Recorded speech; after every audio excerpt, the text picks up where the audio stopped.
வாழு வாழ வீடு அப்படின்ற அடிப்படையில் தான் இஸ்ரேலுக்கும் அரபு நாடுகளுக்கும் நடுவில் ஆப்ரஹாமிக் அக்கார்ட் அப்படின்ற ஒரு ஒப்பந்தத்தை அமெரிக்கா உருவாக்குனாங்க. ஆனால் இன்னைக்கு அது ஒரு மிகப்பெரிய டிஃபென்ஸ் பார்ட்னர்ஷிப்பாக மாறி இருக்கு.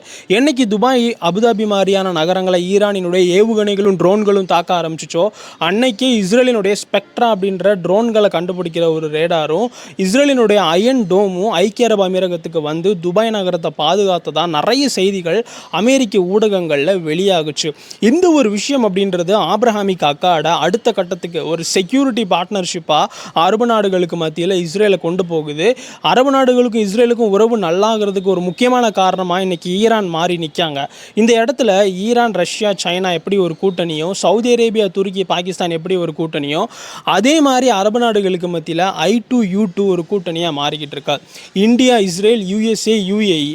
இஸ்ரேலினுடைய டெக்னாலஜியும் அமெரிக்க UAE முதலீட்டின் வழியாக இந்தியா மூலமாக இந்தியாவுடைய மேனுஃபேக்சரிங் திறனை பயன்படுத்தி ஒரு மிகப்பெரிய டிஃபென்ஸ் சந்தையை ஐக்கிய அரபு அமீரகத்தில் இந்தியா மூலியமாக உருவாக்க போகிறாங்க அப்படின்ற மாதிரியான செய்திகள் வந்துக்கிட்டு இருக்கு. அரபு நாடுகளுக்கு மத்தியில் இந்தியா எப்போதுமே எந்த நாட்டுக்கும் சப்போர்ட் பண்ணாமல் ஒரு சென்ட்ரிக்கான ஒரு விஷயத்தை தான் எடுத்துக்கிட்டு இருந்தாங்க, நடுநிலைமையாக இருந்துக்கிட்டு இருந்தாங்க. ஆனால் இனிமேல் அப்படி இருக்க வாய்ப்பில்லை. UAE பக்கமாக UAEக்கு ஆதரவான நிறைய முடிவுகளை இந்தியா எடுக்கிறதுக்கு வாய்ப்பு இனி அதிகமாக இருக்குது. அதுக்கான ஒரு சூழலை இஸ்ரேலும் ஐக்கிய அரபு அமீரகமும் சேர்ந்து உருவாக்கிக்கிட்டு இருக்காங்க. இது சம்மந்தமான உங்கள் கருத்துக்களை கமெண்ட்டில் சொல்லுங்கள். நம்ம ஓஹோ தமிழ் சேனலை சப்ஸ்கிரைப் பண்ண பார்க்குறவங்க சப்ஸ்கிரைப் பண்ணிக்கிடுங்க. ஜெய் ஹிந்த்.